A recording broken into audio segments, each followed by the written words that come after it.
Wake up. You wake up in a room you don't recognize. You look around and see that the room is really quite plain, with a few pieces of furniture in a largely empty space. You slowly sit up and examine the room more carefully.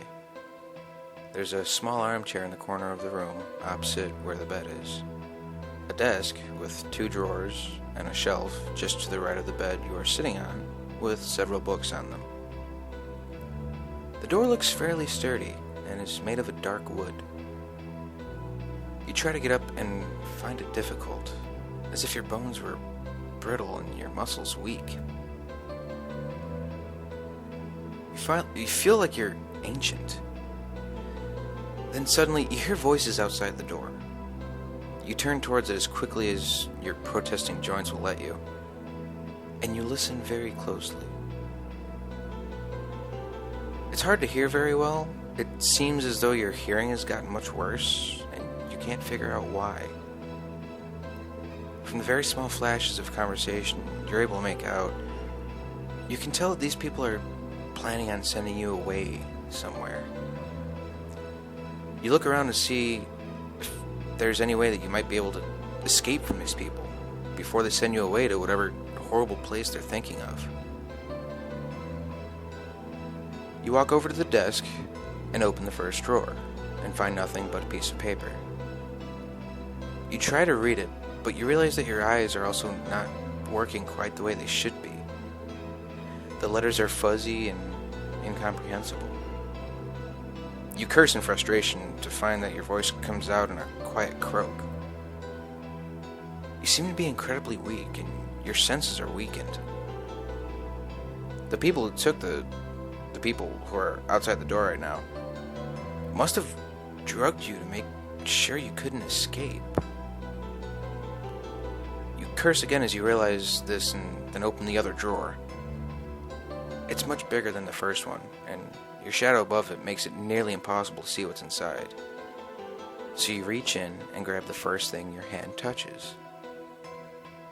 It's cool to the touch and kind of heavy, clearly metal of some kind.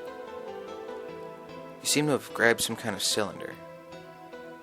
But as you pull it out of the drawer, you realize what it is. You're holding the barrel of a pistol. You correct your hold on it, and it feels good in your hands, almost as if it's familiar. You then hear the door opening, and you point it towards the door. A young man and a young woman, both probably in their early to mid-20s, walk in. They both have blonde hair and striking green eyes. They look at you, shocked, and they're speechless. You try to yell at them, ask them who they are, but it still comes out in a pitiful-sounding croak. They both look very upset by this as they walk towards you. "Grandpa, it's us. Don't you remember your grandchildren? Emmy and Josh?" They look at each other and the girl starts crying, sobbing quietly. The blank look on your face has been answer enough, apparently. You suddenly feel awful and let the gun hand loosely fall to your side. "Emmy, is it? I'm sorry, but I don't know what you mean. I'm not a grandfather.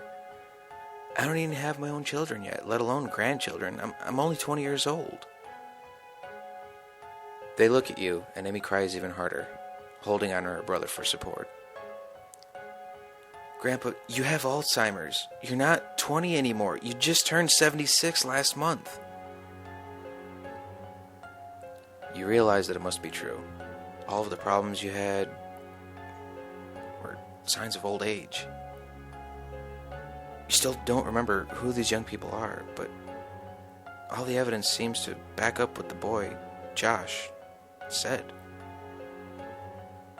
You smile and walk over to the girl, open your arms and embracing her. She cries on your shoulder for a minute. Then you feel horrible pain in your abdomen. You look down and see that blood is beginning to soak through your shirt. You see a knife in the hands of the young woman and notice that she is smiling. You look at the young man and he is smiling as well. "He almost had us there for a minute. He done better than most," said the man, who then turns to you and says, "Congratulations. You're the first one to even come close to figuring it out. I mean, come on. Doesn't anyone think to look down at themselves when we mention the age?" You look down and see that you are clearly not in your 70s.